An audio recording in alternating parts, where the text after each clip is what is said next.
Hello and welcome to Conversations with Dr. Greer. This is Dr. Stephen Greer. I'm the director of the Center for the Study of Extraterrestrial Intelligence and disclosureproject.org.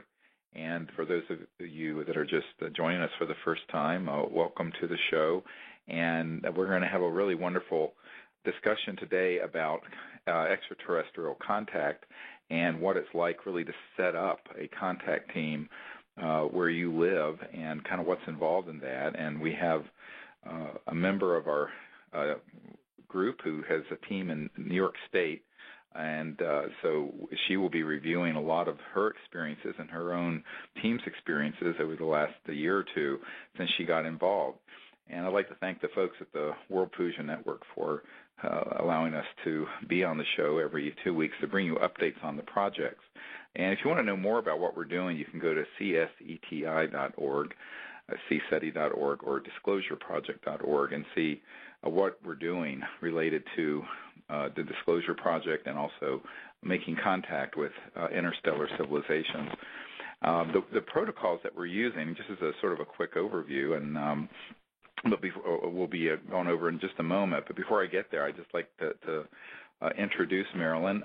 Marilyn came to us a couple years ago and came to a training expedition we did on the Outer Banks of North Carolina and has been to other ones since then around the world, and also to last year in Florida, or this year I should say, earlier in Marco Island, and lives in New York. And she is just a wonderful team member who's given this heart and soul. And Marilyn, welcome to the show. Well, thank you very much. It's great to be here. So I think that one of the things that people need to understand before we get too much into how you've set up your group is that what it is that we actually do when we go out into the stars and make contact. And as you're going to find out in this discussion, sometimes we can't even go out if the weather is so inclement. We do things inside, but this does not preclude contact from happening in all kinds of mysterious ways. And what most people are amazed to find out when they first begin hearing about what we're doing with contact with these interstellar civilizations that are visiting Earth is that the way in which they can reach out to us and that we can reach out to them is rooted in the ancient knowledge of consciousness that's in the Vedas and the science of consciousness, and involves the interface between awareness and linear space-time and electromagnetism. And the protocols we use involve that very expanded sort of universal paradigm of mind and consciousness and how mind and consciousness interface with three-dimensional space-time and reality. And this is because when you're looking into civilizations that go faster than the speed of light, they are doing so by going through other dimensions. Some people call them dimensions or fields of reality. And you're not going to go from here to another star system at the speed of, say, the space shuttle. Or, for example, we just launched this probe to Mars this week that's going to get there in about 8.5 months. That's just to Mars, which is, of course, the closest planet to us. And therefore, the question becomes, how do you go from one star system to another? Well, it certainly isn't with a rocket or a jet. And it certainly isn't with even an ion pulsed engine or anything like that that's been proposed in conventional sciences of the 20th century. You're going to be doing it through very high voltage electromagnetic systems that allow the spacecraft and its occupants to resonantly shift out of linear space-time and three-dimensional space-time into another dimension and then appear at another point in space. And so literally you're bypassing linearity.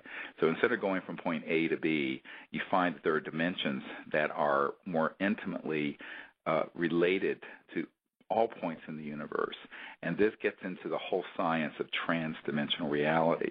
Now, the ultimate connecting point in all of this is consciousness, pure consciousness. And everyone on this program, since it's the World Puja Network, understands the power of the collective mind, but also individual awareness when it merges into the ocean of unbounded mind and universal consciousness. And the entire cosmos is a conscious hologram that every star, every atom, every photon is fluxing in and out of a multipotent sea of not only energy, but also awareness, and that between pure consciousness and linear space-time are an almost infinite number of gradations or dimensions. It's sort of like if you were going to be looking at the analogy I often use, although it's a very crude one, is that if you had an old-fashioned radio where you have to turn the dial and you're shifting from one channel to another channel to another channel, but you can go up and down the FM dial, and sometimes you could pick up a station and then another station, and sometimes multiple stations, and you could hear 3 or 4 radio programs kind of going on in the background at the same time. Well, in a similar way, there are dimensions folded within any volume of space-time, and in fact, there are an infinite number of degrees. It's like how many numbers are there between 1 and infinity? Well, that's how many gradations and resonant fields potentially exist in any volume of space. And the finest level of that is pure consciousness, where it is omnipresent, where when you meditate, you go into a state where you can experience non-locality, where you can be in a place of the placeless, as it's been called by the mystics. And in that meditative state, you can then be at any point in space and time. Well, that's on the level of consciousness and then thought, but it also can happen that way on the level of technology and science, where sciences that are very high voltage systems allow a material spacecraft, and people with physical bodies, although they may not be human, can resonantly shift, become not bound to linear space-time, go into another dimension, and therefore the quote-unquote travel time between another galaxy in here, instead of being millions of light years, might in fact be a few seconds or a few days.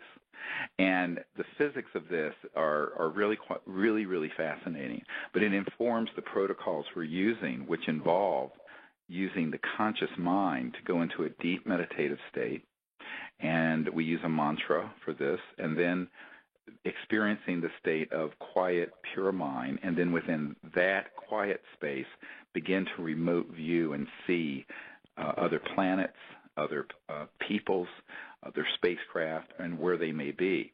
And then once one gets a sense of non-locality, that one has expanded into this ocean of quiet mind and can function within that state, you then kind of turn it around to a active vectoring, where if you see, for example, a spacecraft out in our solar system, you might connect to the occupants and then show them that you're in New York, or out in upstate New York or someplace out in the countryside, and you would show them our planet, and you would show them where you are, zooming in like you would on Google Earth, right all the way to where you're located, and invite them there in a spirit of universal peace that's based in this concept of universal awareness.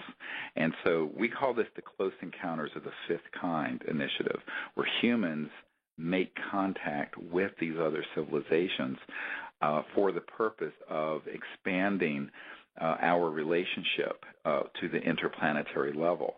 And so the really central operating system, if you want to look at it from a computer point of view, is this universal mind. And from that, the protocols flow. And this is why people who understand higher states of consciousness and other dimensions really make very excellent ambassadors to these interstellar civilizations, because their reality is that for them to travel and communicate across the vastness of space, they have to understand this concept and this paradigm. They have to have gone beyond the sort of Newtonian, reductionist, linear 3D paradigm in order to go from a distant star system or galaxy to Earth.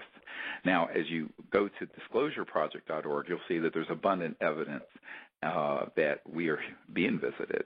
But you then have to ask the question, if they're here, how did they get here? What is the operating paradigm? And you quickly come into this realization that the knowledge that's in the ancient Vedas and in the ancient teachings in traditions all over the world, the shamans, the Native Americans, in every tradition of this aspect of awareness that is universal and infinite and omnipresent is very key to this, because the communication systems that they have, and granted they are material communication systems that are very high-tech electronics, they interface with directed and coherent thought as clearly as you and I would connect with a telephone or a cell phone. Now, we're using, of course, electromagnetic signals that are limited to the speed of light when we use our telephones. But we're talking about civilizations that are thousands, or in many cases, millions of years more developed than we are technologically right now on Earth. And what that means is that we have got to understand that new paradigm of conscious quantum reality in order to be ambassadors to these civilizations, because it informs our protocol for contact, but it also informs the kind of experiences we can have, which to some people might seem rather bizarre. For example, stepping outside of the Hollywood movie set for a moment, when an actual extraterrestrial civilization makes contact, it may be that they would choose, for security reasons, not to actually fully materialize in this dimension. They may do something through an electronic system. They may do something through an electronic magnetic field detector, like we take out into the field. They may actually appear as a sort of a plasma-like spherical ball or an energy field in the room where you're sitting. And there could then be communication that would be telepathic, or there could be psychokinesis. There could be all kinds of things that would be attributed to what are called the Vedic Siddhis, S-I-D-D-H-I-S, the powers and abilities of the ancient Vedic knowledge, including levitation, dematerialization, teleportation, bilocation, trilocation, quadrilocation, where you appear in multiple places at the same time. On and on and on and on. And the reason for that is because the experiences of people who have been in these enlightened states of consciousness is that they have actually begun to journey into these dimensions which interstellar civilizations must have perfected in order to get here. They cannot get here using a shuttle, space shuttle, or a rocket, or something that is going slower than the speed of light. And so I've written a great deal in the books that I've put out about the crossing point of light, that when you reach this point where you cross into this whole aspect of the universe, some would say a multiverse, where you have energy fields and realities, you're in a very deep state of reality that's beyond the speed of light, and you find yourself suddenly in getting into experiences that are very similar to, for example, an astral lucid flying dream. And almost everyone's had a dream where they've found themselves flying over some place, or had a precognitive dream. Well, this so-called astral energy field of the body of light is another dimension, even though it's folded within our physical body. So there's no separation in space. You have to not think in a linear way. And this is why these extraterrestrial civilizations can pop into our reality and be manifested in ways that can go everything from a fully materialized spacecraft, which we've had overhead and we have images of, to choosing, for whatever reasons, to be present in energy fields that are more subtle, all the way into and including thought. And for those of you who understand the power of sound and the mantras, into tonality. We have been out under the stars before, or in a room having a session where a perfectly beautiful chime, like a almost celestial tone, comes out of thin air. And people sitting in the circle with us will see in their mind's eye the form of a spacecraft, a spherical spacecraft that will float through the field, and you can actually see it. But with the physical eyes, you don't see anything. You just hear. And again, this gets into the Vedic concept of name and form, where tonality manifests form and light, not the other way around. And so this is a really exciting sort of exploration where we're bringing together the science of consciousness in the ancient Vedas with the space age and this whole new area of science. And that's what we're putting into practice, actually, out under the stars when we make contact and go and make contact together. And so we also use some high-powered lasers, which we send out into space. We have one that goes about 200 or 300 miles into space. And then we have also some electronic beeping tones that were recorded in the crop circles that we got from Colin Andrews that we send out over radio signals, just in case our mind, when we're trying to show them where we are, isn't as clear and they need a specific linear vector of exactly where we are. We use the lasers and the tone. So those three things, light, tone, and thought, are the core of the protocols we use, but it's done within the concept of our viewing ourselves as ambassadors of peace from Earth to these civilizations. So what we have concluded is that they really are eager to have people reach out and make contact like this, and they give us a great deal of information, even about their worlds. We recently got a question from someone listening to the World Puja Network. Well, why don't they give you? Well, they do. We'll have images in our minds where they will be sending to us what their planets look like, what their people look like, what their houses and architecture look like. And even what their culture and life is like back on their home planets. We recently have had a number of people in our teams who have had amazing experiences with this. And so there is a sort of cultural exchange going on a very profound level.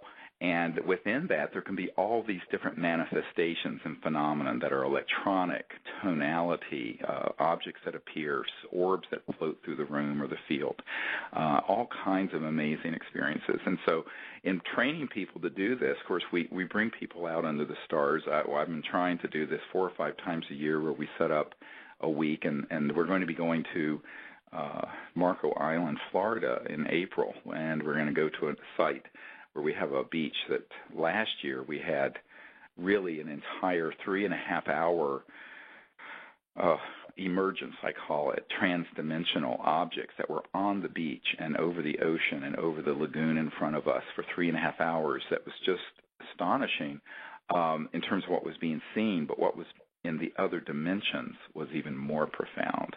And so at the same time, we're having electronic communication through magnetometers and radar detectors and things like this going off. There are all these other phenomena. And then on the conscious level of remote viewing within our awareness, there are conversations and images and information being downloaded. So all of this is going on very dynamically, and we take a week to go out together to train people for this so that they can then go back home. And this recent expedition we had in California, for example, we had people from Germany and from England and from Malaysia and from all over the world who then go home and do what Marilyn's been doing there in New York. So with that little introduction, sort of quick overview, I'd like for Marilyn, for you to kind of share sort of how you got involved and also the experiences you've been having there in New York with your own local contact team. Well, Stephen, I never tire of hearing your overview of this. I've never heard anybody describe it like you can describe it, and it's thank you. I came to the Outer Banks in 2009, and it was an incredible experience, and I came back home, and there happened to be 3 of us from New York, Diane and I and Eric, who had attended that, and so we started. Because once you have this kind of shift in consciousness and your whole worldview is just remarkably changed. And yes. So it's a very lonely experience to come back, and so we decided we had to get together, the 3 of us, and we went out on top of a mountain, and we started doing our own CSETI at night. And we had extraordinary experiences, and so we said, well, it is possible to have these experiences without Dr. Greer. Oh, yes. Because, of course, we followed the protocol, and this consciousness and contact is intertwined and is the truth. And so we started doing that, and then as more people had gone to CSETI ambassador trainings with you, there were more people in the area. Now we have such an incredible, cohesive group. And people, Stephen, the thing that's so amazing about gathering this group, and we all need it for support because we're all going through these amazing changes. And so gathering in such a safe environment with other like-minded people becomes paramount. And we have people from all walks of life. We have people in the legal profession. We have a guy that works for the sanitation department in New York City. We have a psychologist, which I am, and a social worker, and a massage therapist, and a nurse, and an attorney. I mean, and an entertainer from New York, and farmers, and it's just marvelous. That's how awesome. Yeah. The one thing we have in common is this commitment to holding a space. And sometimes we hold the space for hours to expand the spiral of conscious cohesiveness in the group. And as we've met over the months, our group has gotten so incredible, and some of the experiences have just been marvelous. I want to share one, actually, that happened recently. But as one member of our group put it, it feels like we are developing our own signature energy for the ETs. That's right. And we do. It really is quite extraordinary. So we gathered, there's global CSETIs all throughout the world once a month, where everybody on the planet who has a local CSETI, we all go out the same night, Saturday night, with the new moon. And on October 29th was one, and so our group gathered, even though there was a snowstorm in October in New York on that day. So what we decided is everybody was going to come up and stay for the night so they wouldn't have to worry about the snow. So people came, and we gathered. There were 6 of us, amazingly enough, in the storm. And we were in the dining room to start the evening just chatting together, and a flash came through the window, and 2 of our members saw this flash, and we immediately said, okay, it's time to go up to the meditation room. Well, we went up, and we were listening to the crop circle tones, actually, and all of us just kind of went right into a meditation. And after the meditation, three of us had this same exact event happen, where we saw the ETs entering the room, giving us a gift of some kind, and each of us saw ETs behind us and in front of us giving us these gifts, and each one had a slightly different twist on that. But 3 out of 6 had the same meditation. And wow. All of us were visualizing there were fairy ETs, and one of our members constantly works with this jellyfish ET. And we saw a lot of orbs coming in the room. And the thing that was so exciting about this, Stephen, is people often think, well, we have to go out and sit under the stars. But this was all done inside. We couldn't go out and sit outside. Right. And inside, we started seeing white, green, and purple orbs. And we started seeing flashes outside. And all this whole time we were in the meditation room, the tri-field electromagnetic meter was going off pretty much the whole time, and we'd never had it go off inside like that before. So we took a break, and when we came back from break, we went up to this yoga loft we have and expanded our meditation, and we were holding hands for the meditation, and little did any of us know that we were holding hands in a circle for 2.5 hours. And we thought when we came out of this meditation, we thought we had only been there for 30 minutes. Wow. And during that time, the temperature changed.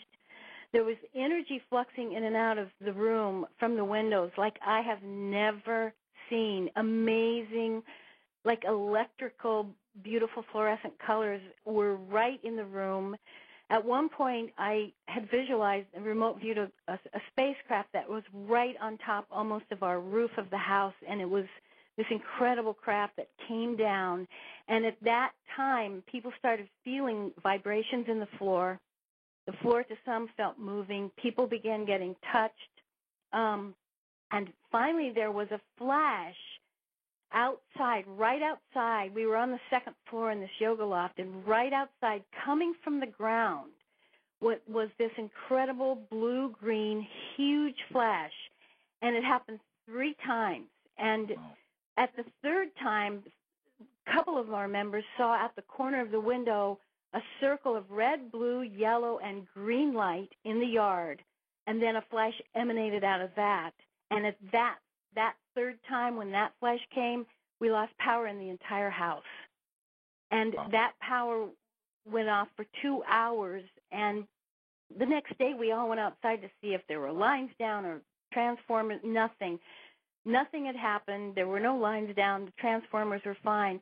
But we had just simply lost power when that last incredible burst of energy came from the ground in the front yard, not far from where this room was. And that's awesome. That was just awesome. So at that point, the power was off. We decided to all go to bed, and one of our members was sleeping downstairs, and she went to sleep, but she was hearing taps on the window, and she kind of pulled her blanket up over her head and said, all right.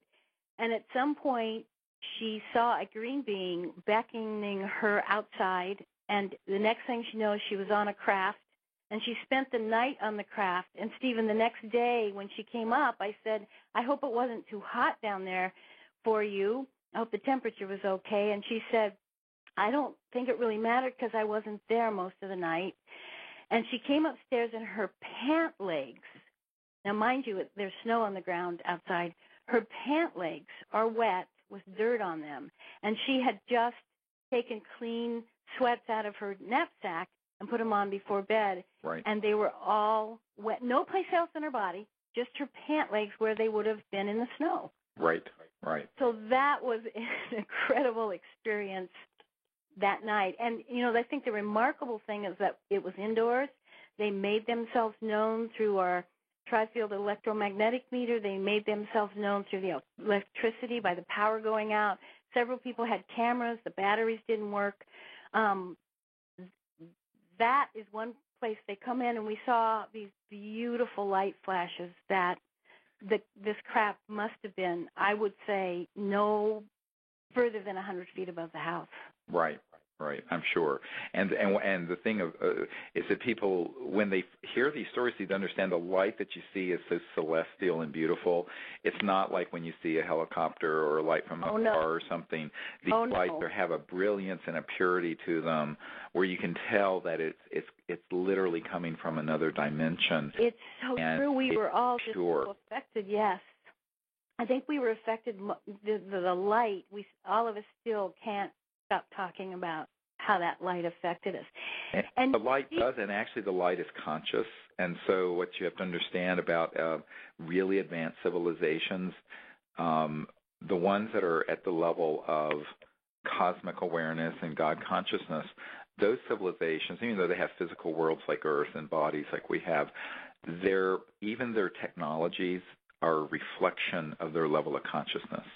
So, and that is true. That if you look at any civilization, the level of technology they have is a reflection of the collective level of attained consciousness.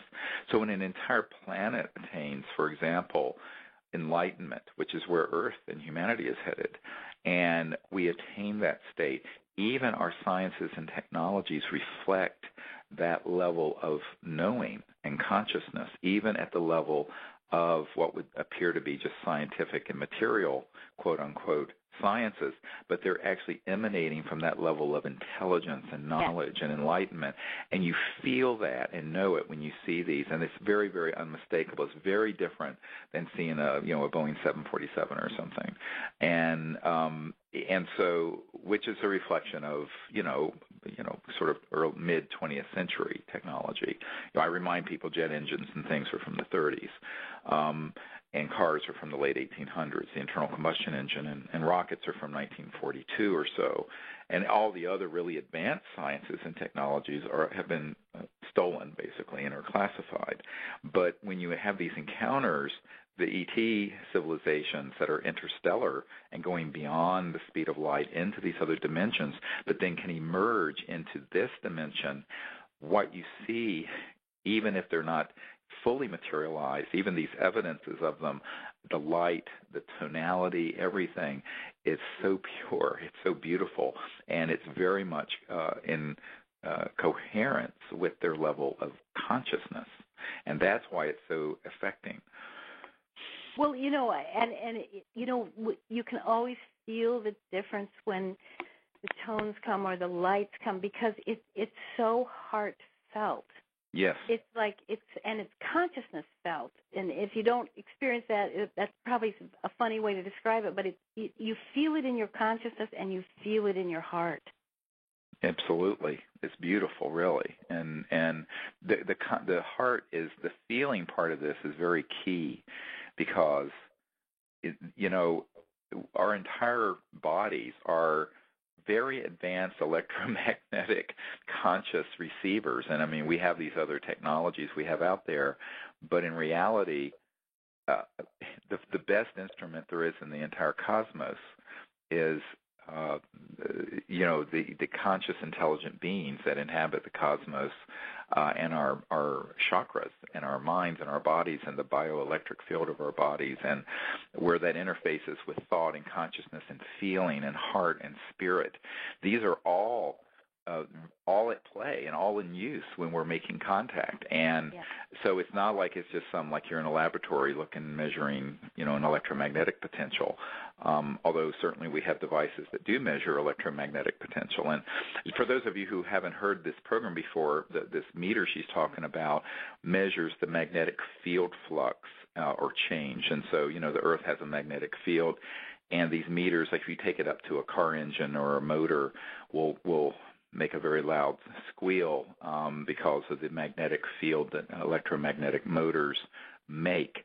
But we can be in areas where we set it to zero so that the background is at zero, and then when these ET vehicles and beings and their presence begins to come into this dimension, they actually set these meters off, and often in a way where they begin to go into the circuitry of the electronics of our meters and are talking, where they're actually providing information. And the last book, the last chapter of the book that came out a couple years ago, that's called Contact, Countdown the Transformation, which is at disclosureproject.org. You can get it there. And it has a DVD with it that has some of the tones that we've recorded, but also the translation that I experienced when we had contact from these ETs from the Orion sector of space that made contact with us over the last couple of years in the Joshua Tree National Park when we were out there. And this kind of contact is very specific because these detectors make a sort of a tonality, and it's almost like there's an emotional quality to some of them where they're actually speaking, and they're using these electronics and coming into the circuitry of the electronics while there's all these other amazing phenomena going on, such as these lights and bursts of light and circles of light that appear. And then on the level of consciousness, the remote viewing of the mind, those, I tell people, these sort of phenomena are just really like indicators of what's really going on the conscious level.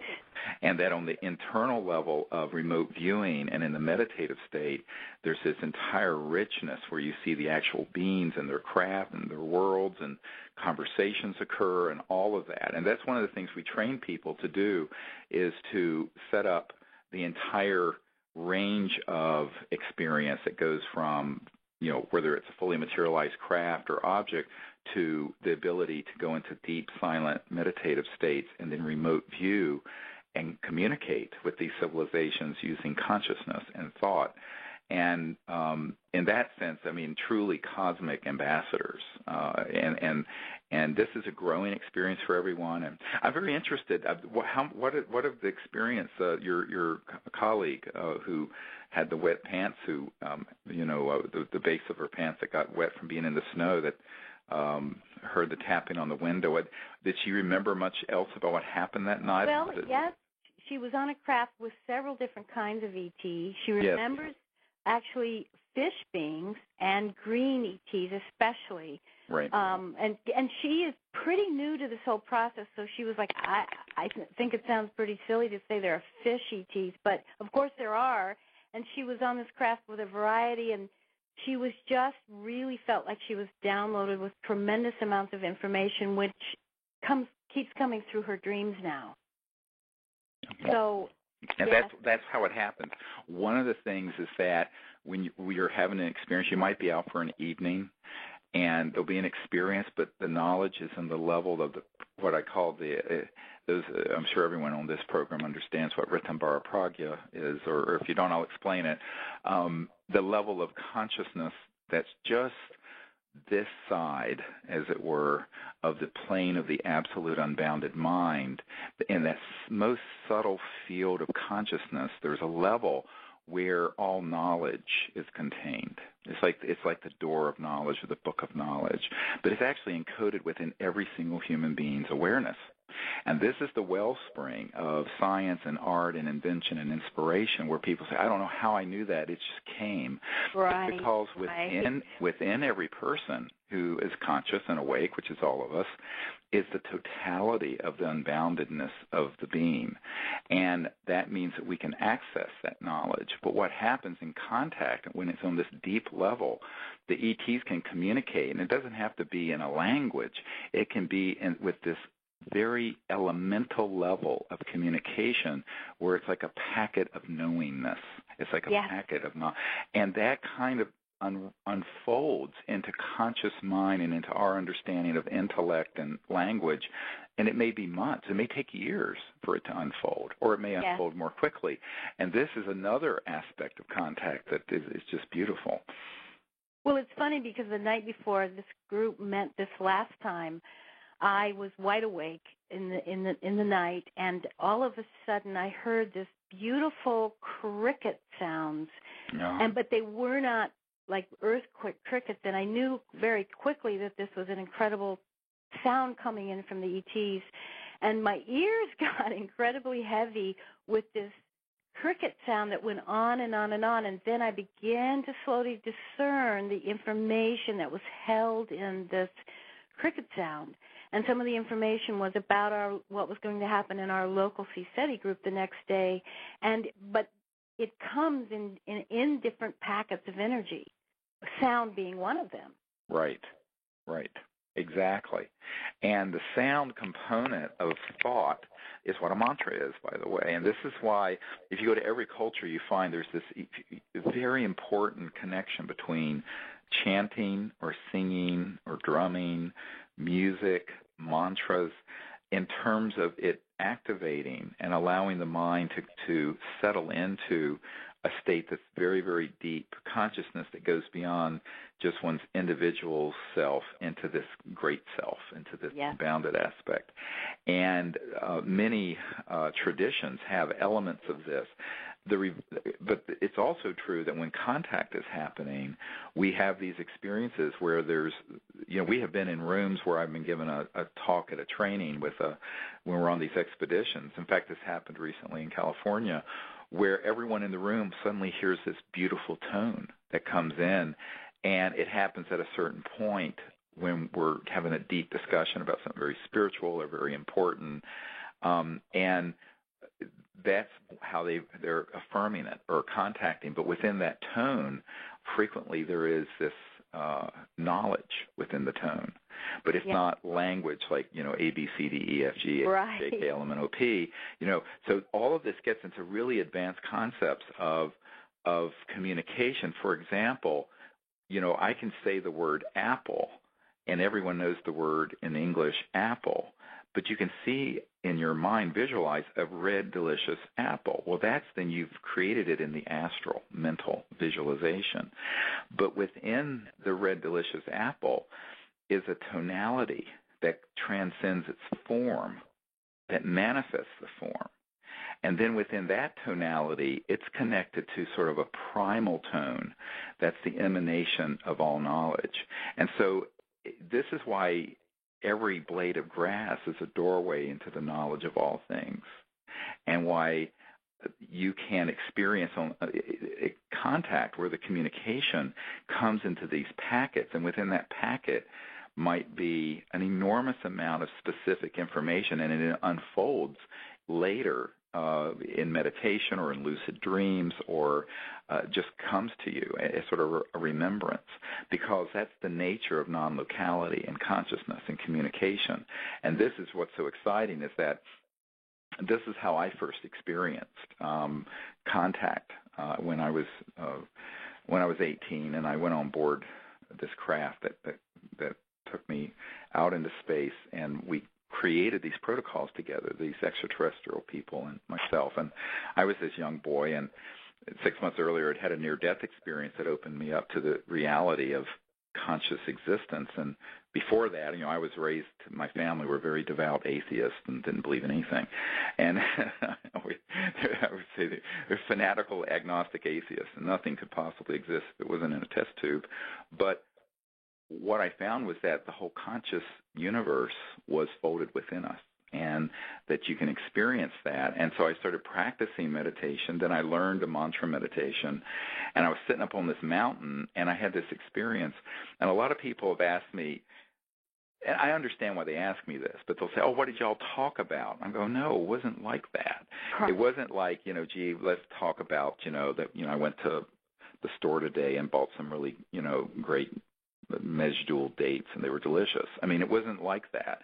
It was it was very much where we were together in this state of pure consciousness, and the communication and the contact was all on, it sounds abstract, but it's actually very profound, of oneness and conveyance that was in a form that was pre-verbal, beyond linear. And that is exactly how many people will experience this. Now, other people will get very specific images and very specific words, and people say, well, do the ETs know English? I'm going, well, the thing is, you have to understand that conscious mind, and all of us are in this state of oneness, whether we acknowledge it or not. That is the universal translator. Mind itself is the uber cosmic translator. So it doesn't matter what the originating language is or the person who's receiving it is in. It's going through the field of conscious intelligence, and that provides a translation into your own language. It's amazing. Yes. Okay. I don't know if we're getting into too deep, but this is really how it happens in terms of just sharing the truth of it. And that's why these experiences, I'm so thrilled to hear, of these experiences people having all over the world. It's so gratifying to me. Well, I'll tell you, Stephen, when you begin to listen to what you're talking about, it is much easier to understand things like remote viewing. Right. And just to add on to what happened to our group that night, one of the members was home in Albany, couldn't make it. So we said to her, we called exactly when we started. She went into meditation, and I said, write everything down. Well, later the next day, we checked with her to see what she wrote down, and we already knew what happened in our group. Well, she remote viewed the exact room we were in, and we always have a choice of 2 rooms. She knew which room we started in. She saw it. She saw the craft over the house. Right. She saw the what else did she see? Oh, she had the same vision of the ETs coming into that room, standing with by each one of us and giving us something, so that was 4 of us that had the exact, and she wasn't even there. And right. That was all through remote viewing, and she's pretty new to this, and it's amazing. Yeah, that is. And this is what I tell people. A lot of people go, oh, well, I've really never practiced meditation, or I practice it, but I've never had any experiences. We had a medical doctor recently who is a Stanford-trained physician who came just the Crestone to his first week event in Colorado in July, or was it June? It was June. And, but he had this amazing breakthrough experience that was the most extraordinary, very extraordinary meditation experience of his whole life. And he'd been on, many, many meditation retreats. But the combination of the coherence of the group and the protocols that we're teaching that involve the specific tonality of this 3-part mantra and of course we always do a puja. We do a puja, try to do one each night now when we go out on these expeditions. Since we're on the World Puja Network, I wouldn't talk about this if I was on some of the New York Times, but because they wouldn't understand what a puja is, but everyone on this show understands that. And we do a sacred puja, and we sit in meditation, and then there's this group coherence where I'll lead the meditation, but it's the group coherence, and the whole is greater than the sum of the parts, because when you have all these people experiencing that state of consciousness together, there is a power created and there is a coherence created that is actually not just arithmetically additive, but is exponential. Well, the whole is more than the sum of the parts when that Absolutely, happens. absolutely. And Dr. John at Princeton, when he had the Princeton Engineering Anomalies Research Lab, the PEER lab, he and I talked about this, and he said, well, what you're doing out under the stars is what I've been doing in the laboratory, where he would take people and have them, put their intent on a random number generator or a robot, and it would have an effect. But he found that if there were two people who loved each other or who were coherent, the effect wasn't just additive, it was exponential. And so there is the power of a group doing this together who are coherent. Now, of course, dealing with the human condition, finding a coherent group is always a challenge because, we all have our individualities and our egos. Right. Well, yes. But I'll tell you, if you do the meditation together, it kind of smooths out the rough edges. And the main thing is to look for people who are doing this contact together who have the intent. And if the intent and the purpose is what unites everyone. Oh, and it's so true. And in our group, even here, I mean, it is that coherence that we are building. So, and it's taken us many, many months to build this. Sure. But when we meet and we have this, the experiences not only are intensifying, Stephen, but we're having more and more similar experiences. We're seeing similar colors. We're having similar meditations. We're hearing similar sounds. I mean, and more experiences, and it is truly now a group experience. Yes, everybody in the group still has their individual meditations and visions and remote views, but more and more we're finding there's a whole new group experience. And as far as I'm concerned, this is the prototype.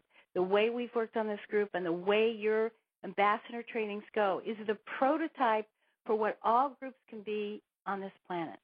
Absolutely, you're right, and it creates this wonderful experience, very joyful and blissful, actually. And then once there is that level of coherence, a lot of people think that I'm going to come to a workshop where they sit back passively, and they don't realize they're plugging into this universal field together, and they're making the contact together, and they're manifesting that reality together. And that is a very, very different paradigm than from, say, someone who's viewing it, you're going to go to a workshop and do your own thing. And that, and it's a process to get your mindset adjusted to that. But it's very important because the extraterrestrial civilizations function in teams that are highly, highly coherent. And they are looking for people individually but collectively who are in that state of coherence, because what we have to do is go from people having sort of anecdotal one-on-one experiences with seeing a UFO or a contact experience to teams of people, and that setting up the morphogenic field, the 100th monkey effect, as it were, for the entire globe of Earth, all of humanity to have that experience. And that is where we're headed, because we're headed into a future of enlightenment and interplanetary civilization.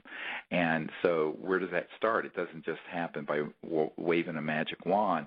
We're actually all part of like the cells of an organism, of a body that is conscious and living together. We're all creating that reality. And that's why these contact teams are so important all over the world that are doing this. And people who want to join, by the way, if you have an iPhone or an iPad, there's an app at the Apple Store, the CSETI Contact app, where all these protocols and the meditation and everything's on there. And they're also at disclosureproject.org. There's a place there where you can order a whole training kit to set up a contact team wherever you live. And because not everyone can take a week off and go out into the desert or wherever, or Marco Island. But if you can do one of these week-long expeditions, I think it's valuable for folks to do it. And I want to say that I think one thing I've learned both from the ambassador trainings and our local CSETI group is that this isn't just about contacting ETs, that when we sit together and we're in this cohesive consciousness together, and part of what our group feels is this unconditional, most remarkable love for each other, right, and peace for each other. And so it's about both having the motivation to contact ETs and learning about the science of consciousness in such a way that our group evolves into that coherent consciousness And that's where we have to be as a human race, in my mind, is understanding that this is where we have to evolve to. Yes, it is how also to contact ETs, but I think the ETs are incredible in helping us, and you design a protocol of understanding how when we raise this consciousness, we do have contact. That's the key, and they're intertwined. However, we need to be doing the science of consciousness work, both as individuals and in groups on Earth anyway. Right. And as we do that, we will be probably more accepted into the Star Brotherhood and Sisterhood because we will become a peaceful planet. Right, and that's the entry. People always ask me, well, why isn't there more open contact? I remember Larry King on CNN, the Larry King live show. I said, well, why don't they just land on the White House lawn and get it over with? I'm going, well, maybe the consciousness isn't there. Right.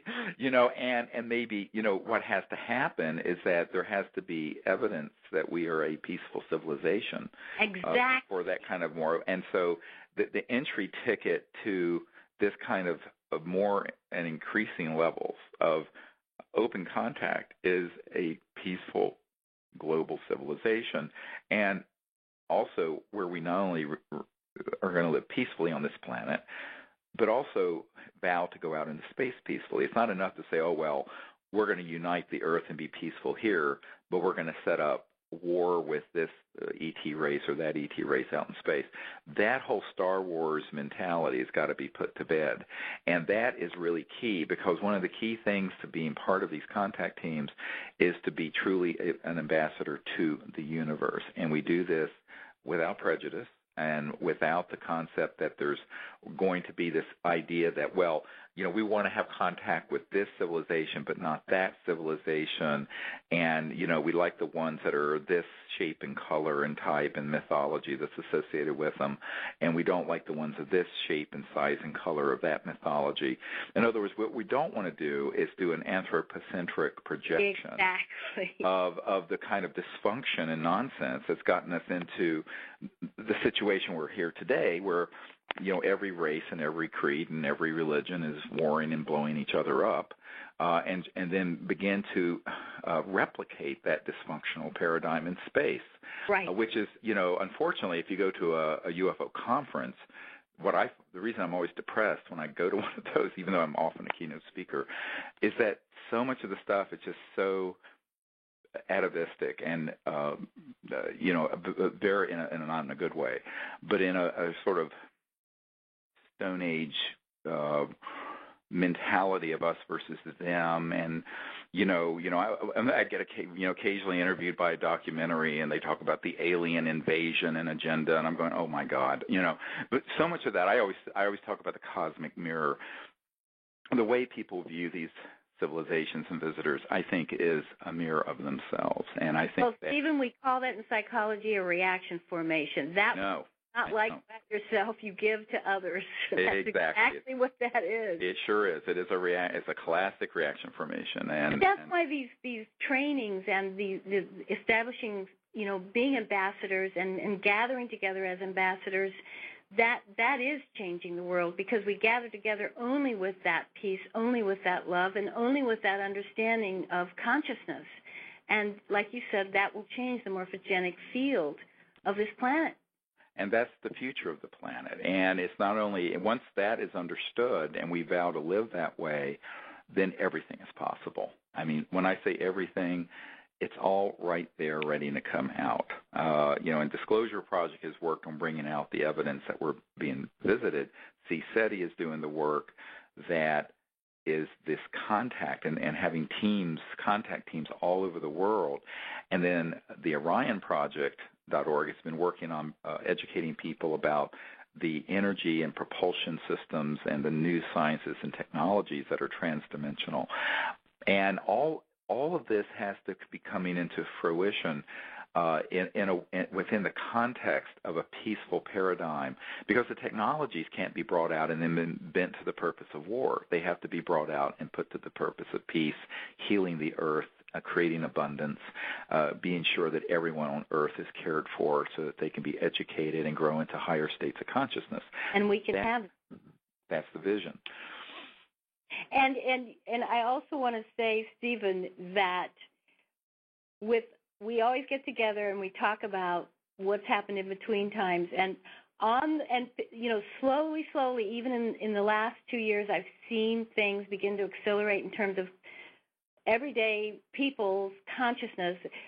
Eric was driving out to our CSETI night on Saturday. He went through a small town because we live out in the boonies. He went through a small town that's notorious for picking up people for speeding. Sure enough, a cop stops him, and the cop says, "I need to know where you're going." And he says, "I'm going out to an ambassador's local CSETI night to contact ETs." And the cop says, "What the heck are ETs?" And he goes, "We're contacting extraterrestrials."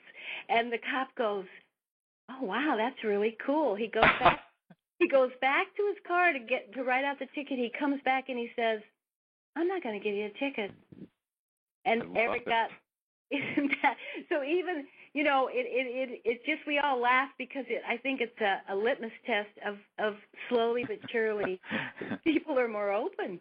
Oh, very much so, and it's so wonderful. I was going through LAX airport last month and coming back from these meetings in Hollywood and LA and the desert with our team, and I had gotten through TSA, and there was a whole group of young like college age guys, a group of 3 or 4, and I started hearing my name called, and they started chasing me down the concourse.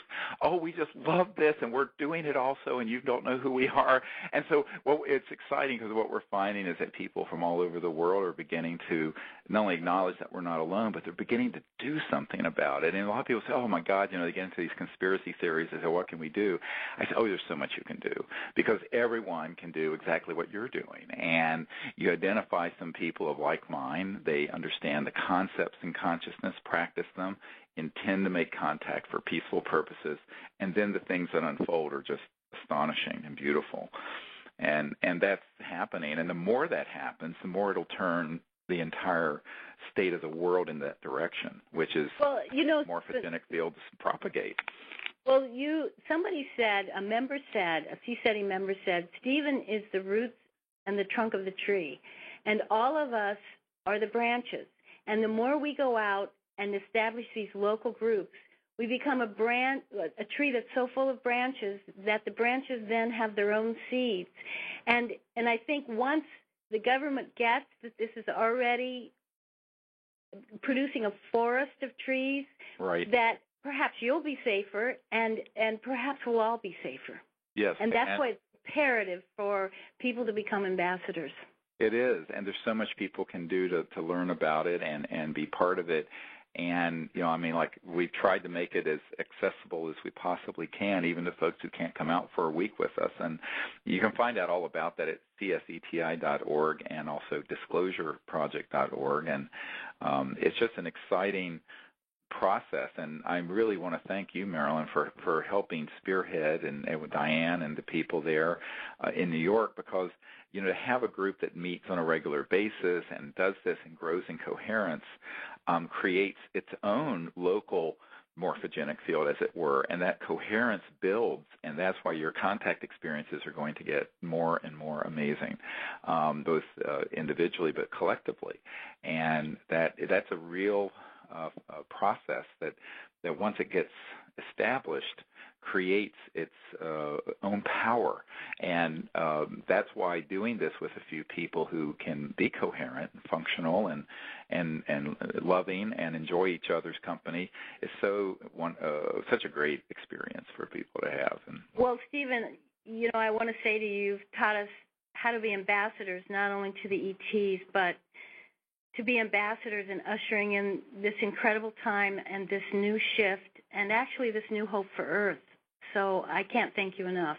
Oh, well, you're welcome. Well, I think we've run out of time. I can't believe it's been an hour already. It seems like it's been 15 minutes. Oh, we had a time warp. Well, I hope this has been informative for everyone, and thank you for being with me today on the show, Marilyn. And you're welcome. say hi to all the dear people there in New York, and to everyone at the World Puja Network. Thank you for hosting us here, and I hope to see some of you soon at one of these expeditions under the stars. We're going to be gathering on Marco Island in April for a week, and there are others throughout the year in Colorado and California. And if you'd like to find out more, again, you can go to CSETI.org, CSETI.org, or disclosureproject.org, and look forward to seeing all of you soon out under the stars. So keep looking up. God bless you all, and goodbye. Goodbye.